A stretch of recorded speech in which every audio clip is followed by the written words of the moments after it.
প্রিয় দর্শক, আমাদের নিয়মিত আয়োজন প্রবাস পরিক্রমায় আপনাদের সবাইকে স্বাগত জানাচ্ছি এটিএন বাংলার নিউ ইয়র্ক স্টুডিও থেকে।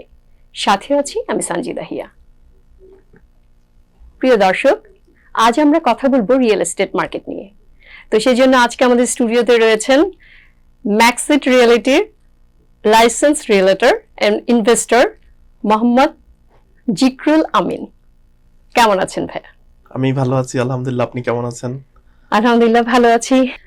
তো বর্তমানে আসলে কি অবস্থা মার্কেটের, বাড়ি বেচা কেনা, এটা নিয়ে একটু যদি জানতে চাই। ধন্যবাদ সঞ্জিদা আপু আপনাকে, এবং পাশাপাশি ধন্যবাদ জানাচ্ছি এটিএন বাংলার কলা কৌশলী সহ সকলকে, এবং আজকে আমাদের এই অনুষ্ঠান যারা দেখছেন এবং ভবিষ্যতে দেখবেন সবাইকে ধন্যবাদ জানিয়ে এবং নববর্ষের শুভেচ্ছা জানিয়ে আমি আমার কথা শুরু করছি। আজকের রিয়েল এস্টেট সম্পর্কিত যে আলোচনা, তো নিউ ইয়র্কের বাড়ির মার্কেট সবসময় হাট থাকে, কারণ এইখানে আমাদের লোকজনের থাকে বেশি, ইনভেস্টমেন্ট, চাকরি সবকিছুর এইখানে থাকে ঊর্ধ্বগতি, যে জন্যে বাড়ি কেনা বেচার ক্ষেত্রে সবসময় বাড়িটা হাট কেকের মতো থাকে।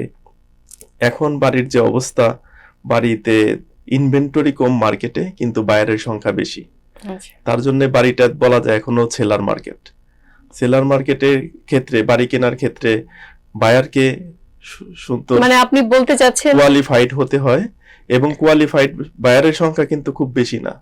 যদি কেউ কোয়ালিফাইড হয় সেই ক্ষেত্রে তার বাড়ি কেনার ক্ষেত্রে খুব সুবিধা পেতে পারে, কারণ বাড়িটা এখনো মার্কেটে অনেক দামে বাড়ি বিক্রি হচ্ছে। মানে এই সময়টাতে আসলে এত মধ্যপ্রাচ্যের এই যে আমাদের যুদ্ধ, এই সময় এত দুর্যোগ চলছে প্রাকৃতিক, আমাদের তো এই দুর্যোগের মধ্যে আসলে বাড়ি বেচা কেনাটা আপনি কি বলবেন? আমি বলবো যে বাড়ি কেনা বেচার ক্ষেত্রে এখনো এই যুদ্ধটা কোনো এফেক্ট ফেলেনি। আচ্ছা, কারণ এখনো দেখা যায় বাড়ি মার্কেটে সেলার মার্কেট আছে, কারণ একটা বাড়ি যখন মার্কেটে আসে, যদি বাড়িটা সুন্দর হয়, একটা বাড়ির পিছনে 10টা বায়ার প্রতিযোগিতা শুরু করে কিভাবে বাড়িটা কিনতে পারে। তো বাড়ির মার্কেট এখনো ভালো, এখনো মধ্যপ্রাচ্যের যে যুদ্ধটা চলছে এটা মার্কেটে এখনো প্রভাব ফেলেনি। আচ্ছা, তো একটু জানতে চাই যে ভাইয়া আসলে একটা কৌতূহল বলতে পারেন যে বাসা কিনবো নতুন, তো সেক্ষেত্রে আমাদের আসলে আমরা প্রথমে চিন্তা করি অ্যাজ এ ফার্স্ট বায়ার হিসাবে যে বাড়ি কিনবো, তো কি কি জিনিসগুলো আমাদের প্রাথমিকভাবে প্রয়োজন হয়? একজন বায়ারকে বাড়ি কেনার ক্ষেত্রে প্রথমে তার সঠিক ইনফরমেশন গুলো খুবই দরকার। অনেকেই ভুল ধারণা থাকে যে বাড়ি কিনতে পারবো না, অনেক ইনকাম থাকার পরেও অনেকেই বলে অনেক টাকা লাগবে। বিভিন্ন ধরনের ইনফরমেশন আছে যেগুলো সঠিকভাবে না জানার কারণে ফার্স্ট টাইম হোম বায়াররা অনেক বিভ্রান্তির শিকার হয়। তো আপনাকে প্রথমেই একজন বাড়ি কেনার ক্ষেত্রে কোন এরিয়ায় বাড়ি কিনবেন, বাড়ির ধরন কেমন হবে, এটা আপনার ফ্যামিলির মধ্যে একটা আলোচনা করে সিদ্ধান্ত নিতে হবে। এই ধরনের প্রিপারেশন শোনা যায় যে ফার্স্ট বায়ার যারা, তাদের জন্য টু ফ্যামিলি হাউস কেনাটা বেটার। এটা সম্পর্কে আসলে এটা বেটার এই জন্য যে ফার্স্ট টাইম হোম বায়াররা যদি টু ফ্যামিলি একটা বাড়ি কিনে, তাহলে দেখা যায় একটা ইউনিটে তারা থেকে বাকি ইউনিটটা তারা ভাড়া দিয়ে সেই টাকা দিয়ে মর্গেজের অনেক অংশ তারা পেমেন্ট করতে পারে। এর জন্য টু ফ্যামিলি বাড়ি কিনা ভালো। আচ্ছা, কিন্তু সেক্ষেত্রে কি প্রাইসিংটা আসলে তো ডিফার করে, রাইট? অবশ্যই টু ফ্যামিলি বাড়ির দাম বেশি। টু ফ্যামিলি বাড়ি আপনি যদি সঠিকভাবে একটু ভালো মতো ডাউন পেমেন্ট দিতে পারেন, তাহলে দেখা যায় মর্গেজের একটা ম্যাক্সিমাম অংশই আপনার মর্গেজ থেকে, রেন্ট থেকে পেমেন্ট করা যেতে পারে। টু ফ্যামিলি বাড়ি ডেফিনেটলি একটু বেশি দাম হয়ে থাকে। হ্যাঁ, কিন্তু এই তো আপনি বললেন রেন্টের ব্যাপারে, তো আমি একটু আসি যে টু ফ্যামিলি বাসা থেকে যদি এই যে মর্গেজের কথা বললেন, তো মর্গেজটা টু ফ্যামিলি হাউস একই জায়গাতে, টু ফ্যামিলি হাউস আর সিঙ্গেল ফ্যামিলি দুটার মর্গেজ কি একই রকম হয়? না, মর্গেজ নির্ধারণ হয় আপনার লোন অ্যামাউন্ট কত। আচ্ছা, আপনার যে একটা বাড়ির যদি আপনার ক্রয় মূল্য হয় $8 লাখ, আপনি যদি দেখা যায় যে 2 লাখ বা 20% ডাউন পেমেন্ট দেন, তাহলে আপনার লোন অ্যামাউন্ট থাকবে $6,40,000। আর একটা বাড়ি যদি কিনেন আপনি $1 মিলিয়ন দিয়ে, তখন ওই বাড়ির লোন অ্যামাউন্ট থাকবে 20% দেওয়ার পরে $8 লাখ। তো সেই ক্ষেত্রে যত লোন অ্যামাউন্ট যত বেশি হবে, মর্গেজের পরিমাণ তত বেশি হবে। আচ্ছা, ধন্যবাদ আপনাকে। আর ভাইয়া একটু জানতে চাই যে এই যে লোনের কথা বললেন, তো যখন আমি বাড়ি কিনতে যাব, লোন নিব, সেক্ষেত্রে কি আপনারা মানে রিয়েল এস্টেট এজেন্ট যদি আমি ঠিক করে নিই, আপনারা কি সেটা হেল্প করেন? জি, সেটা আপনার প্রথম কোশ্চেন ছিল যে একজন ফার্স্ট টাইম হোম বায়ার কি কি সিদ্ধান্ত নিতে পারে, কি কি আলোচনায় থাকতে পারে তাদের। তো ফার্স্ট টাইম হোম বায়ারের ক্ষেত্রে একটা সঠিক রিয়েল এস্টেট এজেন্ট নির্বাচন করাও কিন্তু একটা গুরুত্বপূর্ণ ব্যাপার। সেই ক্ষেত্রে একজন ভালো যে রিয়েলেটর আছে, সব ব্যাপারে অভিজ্ঞ, সব ইনফরমেশন জানে, তখন সে আপনাকে আপনার মনের মতো আপনি যে ধরনের বাড়ি পছন্দ করেন তাকে একটা আইডিয়া দিবেন, মার্কেট থেকে সেই ধরনের বাড়ি একটা খুঁজে বের করতে সহযোগিতা করবে। নট অনলি শুধু সহযোগিতা করবে খুঁজে বের করার ক্ষেত্রে, একটা বাড়ি কেনার ক্ষেত্রে আপনাকে বাড়ি পছন্দ করতে হবে, সেলারের সাথে নেগোশিয়েট করতে হবে দাম নিয়ে, তারপরে সে যদি অফার অ্যাকসেপ্ট করে, অফার অ্যাকসেপ্ট করার পরে আপনাকে একটা অ্যাটর্নি ধরতে হবে, ভালো অ্যাটর্নি। সেটার ক্ষেত্রে কি আপনারা হেল্প করেন? হ্যাঁ, আমি সেটাই আসছি। তারপরে একজন হোম ইন্সপেকশন করতে হবে, তারপরে ক্লোজিং, সেটা অনেক দূরের, বেশ কিছু দূরের কথা। তো আমরা যে এজেন্ট হিসেবে আমরা প্রত্যেকটা স্টেপে বায়ারকে সহযোগিতা করে থাকি সঠিক ইনফরমেশন দিয়ে, এবং পাশে থাকি যে কোন অ্যাটর্নি ধরবে, কাকে দিয়ে হোম ইন্সপেকশন করবে। হোম ইন্সপেকশন একটা গুরুত্বপূর্ণ একটা পার্ট। অনেকেই মনে করে যে কিছু টাকা লাগে, $400 থেকে $500 লাগে, এই টাকাটা সেভ করার জন্য হোম ইন্সপেকশন করে না। কিন্তু হোম ইন্সপেকশন না করলে বাড়ির ভিতরে যদি প্লাম্বিং, ইলেকট্রিক, অনেক হিডেন, অনেক বড় বড় যে ইয়েগুলা আছে সেটা আমরা তো চোখে দেখতে পারি না। একজন হোম ইন্সপেক্টর বাড়ির সবকিছু দেখে আমাদের একটা রিপোর্ট করে, সেই রিপোর্ট দেখে আমরা বলি যে বাড়িটার কি অবস্থা আছে। যদি বাড়িতে কোনো প্রবলেম হয় তখন আমরা সেলারের সাথে নেগোশিয়েট করি যে তোমাদের বাড়িতে এই প্রবলেম আছে, বিফোর ক্লোজিং তোমরা আমাদের এই বাড়িটায় ফিক্স করে দিবা, না হলে আমরা বাড়ি কিনবো না। হ্যাঁ, সেই তো, এত টাকা ইনভেস্ট করে যদি এরকম প্রবলেম ফেস করতে হয়। আর যেটা একটু জানবো যে এই যে আপনি বললেন রেন্টের ব্যাপারে, তো সেক্ষেত্রে একজন বায়ার বাড়ি কিনলো, সে যদি রেন্ট দিতে চায়, সেটার ব্যাপারে কি আপনারা হেল্প করেন? আপনাদের জি, আমরা হেল্প করি। একটা রেন্ট দেওয়ার ক্ষেত্রে নিউ ইয়র্ক সিটিতে টেনেন্ট টেক কেয়ার করা খুবই কষ্টের ব্যাপার। আপনারা জানেন যে নিউ ইয়র্ক সিটিতে যে রুল এন্ড রেগুলেশন আছে, একটা টেনেন্ট যদি কোনো কারণে রেন্ট বন্ধ করে দেয় তাহলে তাকে উঠানো অনেক কষ্টসাধ্য। তো তার জন্য রেন্ট দেওয়ার পূর্বে যাকে রেন্ট দিব সে টেনেন্টের ক্রেডিট স্কোর, জব হিস্টোরি, এগুলা সব চেক করে তারপরেই রেন্ট দিতে হয়। সেই ক্ষেত্রেও আমরা সহযোগিতা করে থাকি। আর জানবো যে বাড়ি কেনার ক্ষেত্রে আপনাদের কোনো থাকে, মানে এটা কোনো ক্রাইটেরিয়া আছে যে আমি এই নেবারহুডে বাড়ি কিনবো? আপনাকে বললাম যে হ্যাঁ আমি, সেক্ষেত্রে আপনার আসলে মোস্ট অফ দি বায়ার, মানে আমরা যারা বাড়ি কিনতে চাই আমরা দেখি নেবারহুডটা কেমন, রাইট? হ্যাঁ, নেবারহুডটা কেমন, স্কুল কেমন, স্কুল ডিস্ট্রিক্টটা কেমন। তো সেক্ষেত্রে কি বাড়ির প্রাইসটা কি ওঠানো? বাড়ির প্রাইস ডিপেন্ড করে নেবারহুডের উপরে। সো আমরা যখন কেউ আমাদেরকে বলে বাড়ি কিনবো, তখন আমরা এই কোশ্চেন গুলা করে থাকি প্রথমেই, যে আপনি কোন এলাকায় বাড়ি কিনবেন, আপনার বাড়িটা কত বড় হবে, আপনার কয়টা বেডরুম দরকার, আপনার ইয়ার্ড কতটুক দরকার, আপনার প্রাইভেট ড্রাইভওয়ে লাগবে নাকি শেয়ার ড্রাইভওয়ে হলেও চলবে, আবার লট সাইজটা কেমন হবে, এই ইনফরমেশন গুলো জেনে আমরা সেই অনুযায়ী বাড়ি খুঁজে দিই। কিন্তু এই যে একটু ইন্টারাপ্ট করলাম, শেয়ার বললেন, ড্রাইভওয়ে শেয়ার করার কথা, তো শেয়ার ড্রাইভওয়ের ক্ষেত্রে কি বাসার প্রাইস একটু কম বা বেশি হয়? অবশ্যই, প্রাইভেট ড্রাইভওয়ের, শেয়ার ড্রাইভ আর প্রাইভেট ড্রাইভওয়ের দাম একটু বেশি থাকে, শেয়ার ড্রাইভওয়ে একটু কম থাকে। আচ্ছা, কারণ আপনাকে শেয়ার করতে হবে, তো একটু কনসিডার করতে হবে। তো আর একটু জানতে চাই আপনার কাছে, এটা গেল প্রাইভেট হাউসের ব্যাপারে, তো আমি একটু জানতে চাইবো যে কন্ডো আর কোঅপের ব্যাপারে। কোঅপ আর কন্ডোর আসলে ডিফারেন্সটা কি? অনেকে বলে কন্ডো ভালো, অনেকে বলে কোঅপ ভালো, আসলে কি? কন্ডোই ভালো, বিকজ কন্ডো কিনা মানে আপনি একজন বাড়ির ওই অ্যাপার্টমেন্টের মালিক হওয়া। আপনি যদি কোনো কারণে বাড়িতে ওই অ্যাপার্টমেন্টে থাকতে না চান, আপনি যে কোনো সময় কন্ডোটা রেন্ট দিতে পারেন। আর কোঅপ হচ্ছে জাস্ট একটা সার্টিফিকেট, শেয়ার হোল্ডার। আপনি অ্যাপার্টমেন্ট না, অ্যাপার্টমেন্টই একটা বড় একটা কোম্পানির আপনি একজন শেয়ার হোল্ডার, এইরকম। তো আপনি ওই নিজের থাকার জন্যই শুধু ওই কোঅপটা কিনতে পারবেন। আপনি ইচ্ছা করলে কাউকে মানে আমি ভাড়া রেন্ট দিতে দিতে পারবেন পারবো না। না। না, রেন্ট দিতে পারবেন না, ওরা অ্যাপ্রুভ করবে না আচ্ছা রেন্ট আচ্ছা দিতে। আচ্ছা আচ্ছা। এটা একটা সমস্যা। তো এগুলোর আসলে কি সুবিধা অসুবিধা কি? কোঅপের কন্ডোর দাম একটু মার্কেটে বেশি কেনার সময়, আর কোঅপের দাম একটু কম, বিকজ আপনি রেন্ট দিতে পারবেন না, এবং কি কন্ডোর মেইনটেনেন্স কস্টটা কোঅপের তুলনায় একটু কম। আচ্ছা তো এই কারণে কেনার সময় কন্ডো বেশি টাকা দিয়ে কিনতে হয়। আচ্ছা।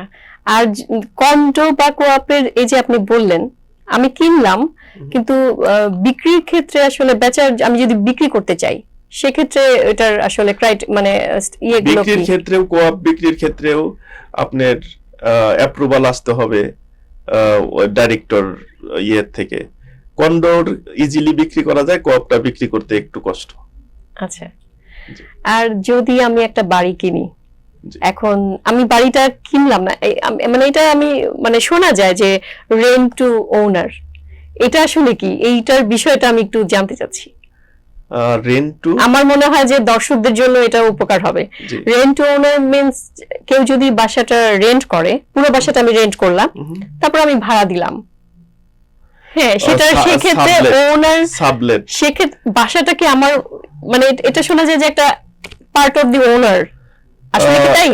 অ্যাকচুয়ালি না, বাড়ির মালিক তো আপনি হতে পারবেন না। এমন হতে পারে বড় একটা বাড়ি, পুরা বাড়িটা আপনি ভাড়া নিছেন, একটা পার্ট আপনি সাবলেট ভাড়া দিলেন, কিন্তু আপনি লিজ থাকবে মালিকের সাথে, আপনার আমি এটাই জানতে চাচ্ছি সেক্ষেত্রে সাথে বাড়ির মালিকের কোনো কন্টাক্ট থাকবে না। আচ্ছা, পুরা বাড়ির কন্টাক্ট থাকবে আপনার সাথে, মানে ওদেরকে আমি ডিল করব লিজের সাথে। হ্যাঁ, সাবলিজ যাকে দিবেন, যে লিজি, সে সাবলিজের সাথে ইয়ে করবে, হ্যাঁ, কন্টাক্ট করবে, ওদের হ্যান্ডেল করবে কিভাবে কত টাকা ভাড়া নিচ্ছে সেই ক্ষেত্রে, কিন্তু বাড়ির মালিক হওয়া যাবে না।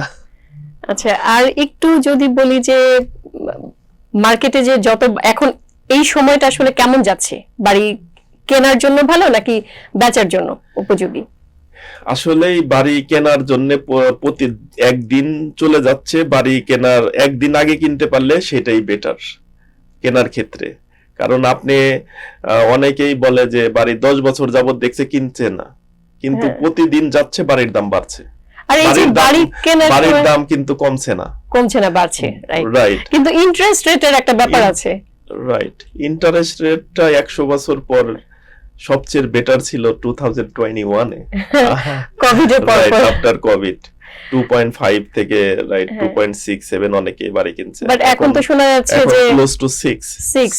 কিন্তু যারা কিনেছে লাস্ট ইয়ার, মানে 4-5 মাস আগেও যারা কিনেছে 6 পয়েন্ট সামথিং, তো এটা অনেকে ওয়েট করছে যে একটু যদি কমে রিফাইন্যান্স করার জন্য। এটা আমি বিক্রি করেছি যে 8% এও বাড়ি কিনছে। ও মাই গড, 2 বছর আগে এমনও হয়েছিল মাঝখানে একটা সময়। রিফাইন্যান্স করতে হবে তখনই যখন আপনার যে ইন্টারেস্ট রেট এখন দিচ্ছেন, কারেন্ট ইন্টারেস্ট রেট, তার চেয়ে যদি তুলনামূলক বেশ কমে, তাহলে আপনাকে রিফাইন্যান্স করলে আপনি সুবিধা পাবেন। কারণ আপনি বাড়ি কিনছেন 7% ইন্টারেস্ট রেটে, ধরেন 7% ইন্টারেস্ট রেটে একটা বাড়ি কিনছেন, আপনাকে মর্গেজ দিতে হচ্ছে 5,000 টাকা মান্থলি। যখন আপনার ইন্টারেস্ট রেট 5% আসবে, তখন আপনার ওই বাড়ির মর্গেজ দিতে হবে ধরেন 3,500, কারণ ইন্টারেস্ট রেট কমে গেছে। তখন যদি আপনি রিফাইন্যান্স করেন, তখন আপনি এই সুবিধাটা পাবেন, মান্থলি মর্গেজের পরিমাণটা কমে যাবে। কিন্তু এই যে একটা লম্বা সময়ের জন্য 30 ইয়ার্স এর জন্য বাড়িটা নেওয়া হয়েছিল, কিন্তু আমি যদি রিফাইন্যান্স করি সেক্ষেত্রে কি সেটা আবার ইয়ে হবে? রাইট, ওই দিন থেকে আবার 30 ইয়ার্স হবে, কারণ আপনি তো নতুন একটা লোন নিলেন। যেদিন থেকে লোন নেবেন ওই দিন থেকে 30 ইয়ার্স পর্যন্ত আপনাকে লোনটা টেক কেয়ার করতে হবে। তো আপনি রিফাইন্যান্স অর্থ হচ্ছে যে আপনি নতুন করে আরেকটা কোম্পানির সাথে লোনটা নিলেন, বা সেম কোম্পানির সাথে, ওই দিন থেকে আবার প্রথম দিন শুরু হইলো। আর একটা প্রশ্ন আমার আছে, সেটা হচ্ছে বাড়ি কিনলাম, আমি যখন বাড়ি কিনলাম তখন বাড়ির ইয়ারলি যে একটা ট্যাক্স, সেটা আছে লাইক ধরেন 7,000, কিন্তু এটা কি প্রতি ইয়ারে বেড়ে যায় আমি শুনেছি, হ্যাঁ, কিন্তু কেন? এটা তো গভর্নমেন্ট সিটি নির্ধারণ করে না, এটার কি কোনো ইয়ে আছে যে কেন, মানে প্রতিটা এরিয়াতেই বেড়ে যায়? হ্যাঁ, প্রতিটা এরিয়াতেই বেড়ে যায়। কোনো এরিয়াতে একটু বেশি বেড়ে যায়, কোনো এরিয়াতে একটু কম বেড়ে যায়। এটা নির্ধারণ করে সিটি বর্তমান লাইফস্টাইল, অন্যান্য আনুষঙ্গিক যে খরচ এর উপরে নির্ধারণ করে সবকিছু জিনিসের যেমন দাম বাড়ায়, প্রপার্টি এটা তো সরকারের একটা আয়, এইখান থেকেও তাদের আয়ের অংশ একটু বাড়িয়ে ফেলে।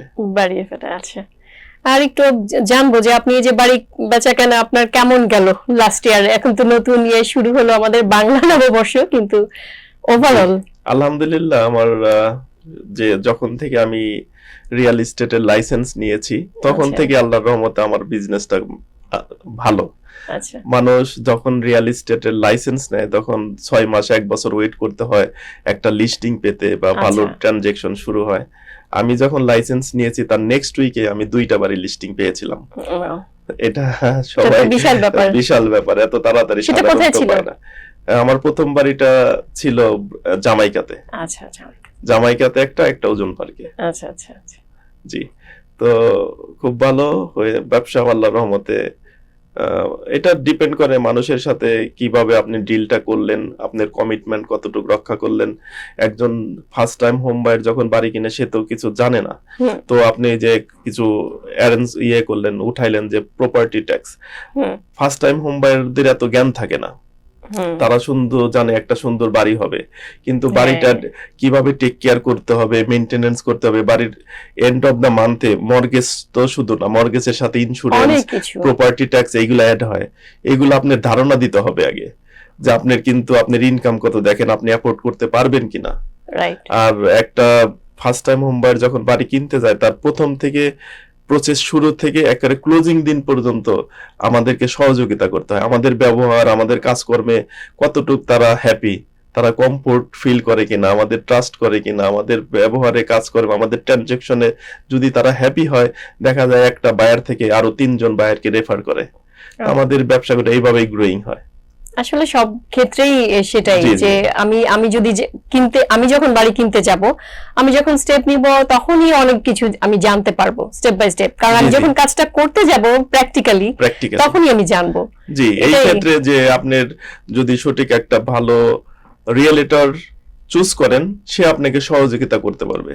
আচ্ছা, আর এই যে এইটা আপনি বললেন যে রিয়েলিটর যদি আমি চুজ করি, কিন্তু ধরেন যে আমি বাড়ি কিনবো, এখন আমার কোনো এজেন্ট নাই, আমি নিজেই হয়তো গুগল দেখে বিভিন্ন ইয়েতে আমি ওপেন হাউস গুলো ভিজিট করলাম, তো সেখানে আমি কথাবার্তা বললাম সেলারের এজেন্টের সাথে, আমি বাসাটা নিলাম। সেক্ষেত্রে আসলে আপনার কাছে আমি জানতে চাচ্ছি এটা যে আমি নিজে যখন একটা বাড়ি কিনতে যাব উইদাউট এজেন্ট, তো আমি সেলার এজেন্টের সাথে কমিউনিকেট করে বাসাটা নিলাম, সেক্ষেত্রে কি শোনা যায় যে এটা আসলে লস হয় সেলারের বায়ারের জন্য, এটা সম্পর্কে আসলে একটু যদি বলেন। আচ্ছা, সাধারণত বায়ার বাড়ি কেনার সময় তার এজেন্টকে তার পক্ষ থেকে পে করতে হয় না, নাম্বার 1। কিন্তু আপনি যদি একটা এজেন্ট সাথে রাখেন, সে আপনাকে বাড়ি সম্বন্ধে সবকিছু ধারণা দিবে, কারণ তাদের এক্সপিরিয়েন্স আছে। বাড়িটা মার্কেটে একটা কম করে দেখবে এই বাড়িটা আসলে মার্কেট ভ্যালু কত, লাস্ট 6 মান্থে এই এরিয়ায় এই টাইপের বাড়ি কত টাকায় বিক্রি হয়েছে, আপনাকে একটা সঠিক ধারণা দিতে পারবে। সেই অনুযায়ী আপনি অফার দিতে পারবেন যে ঠিক আছে আমার এই বাড়ির আস্কিং প্রাইস এত টাকা, আমি এত টাকা অফার দিচ্ছি। যদি আপনি বায়ার আপনার এজেন্ট নিয়ে না যান, যে লিস্টিং এজেন্ট থাকে সে তো তার বাড়িতে কোনো ত্রুটি বিচ্যুতি থাকলেও সে যেহেতু এই বাড়ি বিক্রি করার জন্য মার্কেটিং করছে, আপনি হয়তো অনেক সময় তারা 100% আপনার সাথে শেয়ার নাও করতে পারে, কিছু হাইড করতে পারে, সেই ক্ষেত্রে আপনি ক্ষতিগ্রস্ত হওয়ার সম্ভাবনা থাকে। যেহেতু আপনাকে টাকা দিতে হচ্ছে না আপনার পকেট থেকে, তাহলে আপনার একটা সহযোগী হিসাবে যে সহযোগিতা করতে পারে একটা এজেন্ট নেওয়াই বেটার আমি মনে করি। আরেকটা প্রশ্ন আমার প্রশ্ন সেটা, ধরেন আপনি সেলারের এজেন্ট, আমি গেলাম বাসা দেখে বাসা কিনবো, এখন আমি যদি আপনাকে বলি যে I have no agent, so তুমি আমার হয়ে কাজ করো, it's possible? It's possible, yes. সেক্ষেত্রে এই যে আপনি বললেন যে সে তো তার ফরে কথা বলবে, কিন্তু এখন যদি আমি আপনাকে ইনভলভ করি যে আপনি তার সেলারের এজেন্ট প্লাস আমার হয়ে কাজ করবেন, আমি সেটা ক্ষেত্রে আপনি একজন অনেস্টলি একজন রিয়েলিটর হিসেবে যখন আপনি আমাকেই দায়িত্বটা দিলেন, আমার উচিত বাড়ির কোনো কিছু আপনাকে সাথে হাইড না করা, সবকিছু খোলামেলা শেয়ার করা, বাড়িটা কিনে যেন আপনিও কারণ এটা তো লং টার্ম ইনভেস্টমেন্ট, ক্ষতিগ্রস্ত না হন, না ঠকেন মার্কেট প্রাইসের চেয়ে। এবং যিনি সেলার তিনিও যেহেতু আমাকে দায়িত্ব দিয়েছে মার্কেট প্রাইসেই যেন আপনি তার বাড়িটা বিক্রি করা যায়। তো আমি সবসময় একটা কথা স্মরণ রাখি যে পরিচিত বা ফ্রেন্ডদের মধ্যে যদি ব্যবসা করি বা কাজ করি, উইন উইন সিচুয়েশন থাকতে হয়। তা আমি এই ক্ষেত্রে মনে করি যে আমার সেলারও যেন উইন করে, বায়ারও যেন উইন করে। সেলার যেন লুজ না করলো বা বায়ারও যেন লুজ না, দুজনকেই সাপোর্ট দিবেন। রাইট, কেউ যেন বুঝতে এটা রিজনেবল প্রাইসে, মার্কেট প্রাইসে বাড়িটা যেন ট্রানজাকশন হয়। অনেক ধন্যবাদ আপনাকে, অনেক তথ্য আপনার কাছ থেকে জানলাম। তো আবার একটু জানবো যে মানে এটা আমি জানতে চাচ্ছি যে এই যে বাড়ি বেচা কেনা করলেন, অনেকে চায় যে ঠিক আছে আমি সাইন করে ফেললো একটা বাসায়, ধরেন একটা বাসা পছন্দ হলো, এজেন্ট ধরেন আপনি আমার এজেন্ট, আমি আপনার মাধ্যমে একটা বাসা সাইন করে ফেললাম, তো একটা টাইম থাকে রাইট যে এত দিনের মধ্যে, তো 11th আওয়ারে যে আমি দেখলাম যে না আরেকটা জায়গায় আমার ভালো ইয়ে হচ্ছে, সেক্ষেত্রে কি আপনারা হেল্প করেন কিভাবে? এটা মানে আপনি কোশ্চেনটা কি বাড়ি সাইন করছেন নাকি কোনো না, এজেন্টের সাথে কন্ট্রাক্ট সাইন করেছি, কন্ট্রাক্ট বাসা কন্ট্রাক্ট সাইন করেছেন, হ্যাঁ এজেন্ট উইথ এজেন্ট।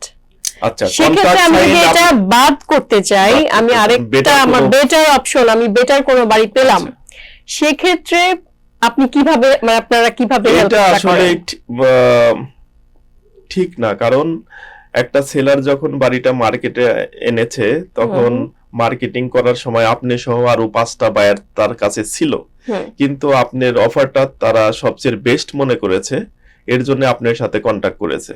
কিন্তু আপনি যদি অফার না দিতেন, হয়তো আপনার কাছাকাছি আরো 1-2টা অফার ছিল, তাদের সাথে কন্টাক্ট করে বাড়িটা বিক্রি, তার উদ্দেশ্য তো বাড়িটা বিক্রি করা। আফটার 2 মান্থ বা 3 মান্থ আপনি কন্টাক্ট করেছেন, তো আপনি মাইন্ড চেঞ্জ করতে পারবেন না। কিন্তু আমি তো জানি যে সেলার তো ক্ষতিগ্রস্ত হলো না, কিন্তু আমি তো জানি যে 3 মান্থস এর একটা টাইম থাকে, টাইম লিমিট থাকে, যে 90 ডেজ কন্ট্রাক্ট থাকে, 60 তো ডেজ আমি যদি 90 ডেজ এর মধ্যে টাইমটা আপনাকে দেয় যেন আপনি লোনটা রেডি করার জন্য। এটা এমন না যে আপনাকে খোলা রেখেছে, আপনি এর মধ্যে মাইন্ড চেঞ্জ করতে পারবেন। আচ্ছা, কিন্তু যদি মাইন্ড চেঞ্জ করা হয় সেক্ষেত্রে কি এটার জন্য কোনো ড্যামেজ দিতে হয়? সেইটার ক্ষেত্রে আপনি যে কন্ট্যাক্ট করার সময় যে একটা টাকা দিলেন ডাউন পেমেন্ট, সেটা সেলার নাও দিতে পারে, আপনি সেটা আপনি লুজ করতে পারেন। কিন্তু আপনি ধরেন কন্ট্রাক্ট সাইন করেছেন, কন্ট্রাক্ট সাইনের সময় টাকা দিয়েছেন, আপনি লোনের জন্য অ্যাপ্লিকেশন করেছেন, কিন্তু আপনি কমিটমেন্ট লেটার পেলেন না, লোন অ্যাপ্রুভ হলো না আফটার 1 মান্থ বা 60 ডেজ 45 ডেজ, সেই ক্ষেত্রে আপনি ডিনাইড লেটার আনতে হবে ব্যাংক থেকে যে আপনার লোনটা অ্যাপ্রুভ হয় নাই। সেই ক্ষেত্রে সেলার যে কন্ট্রাক্টের সময় যে টাকাটা দিয়েছিলেন আপনি সেটা রিটার্ন করতে বাধ্য থাকে। আর এই টাকাটা আপনি জানেন হয়তো, কন্ট্রাক্ট সাইনের সময় যে টাকাটা আপনারা দেন, বায়ার দেয়, ওই টাকাটা কিন্তু সেলারের পকেটে যায় না বা ব্যাংক অ্যাকাউন্টে যায় না, এটা সেলার অ্যাটর্নির এসকো অ্যাকাউন্টে থাকে।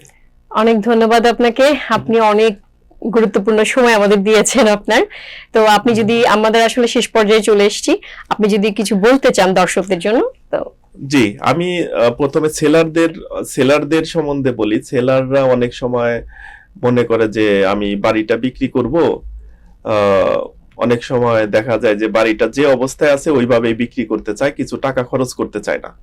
কিন্তু সে যদি অল্প কিছু টাকা খরচ করে একটু বাড়িটা পেইন্ট করে নেয়, ভালো কিছু টুকিটাকি যদি প্রবলেম থাকে বাড়ি, অল্প মাইনর প্রবলেম গুলো, সেগুলো টেক কেয়ার করে, পেইন্ট করে, তারপরে একটা ভালো রিয়েল এস্টেটের মাধ্যমে বাড়িটা বিক্রি করতে চায়, তাহলে রিয়েল এস্টেটের মাধ্যমে বিক্রি করলে আমাদের নিউ ইয়র্কে অনেক লাইসেন্স রিয়েলেটর আছে, প্রত্যেকেই লিস্টিং এ দেওয়ার সাথে সাথে বাড়িটা দেখবে যে মার্কেটে আসছে, তখন রিয়েল এস্টেট এজেন্ট যদি এটা সুন্দর মতো মার্কেটিং করে তাহলে ভালো দামে বাড়িটা বিক্রি করতে পারবে।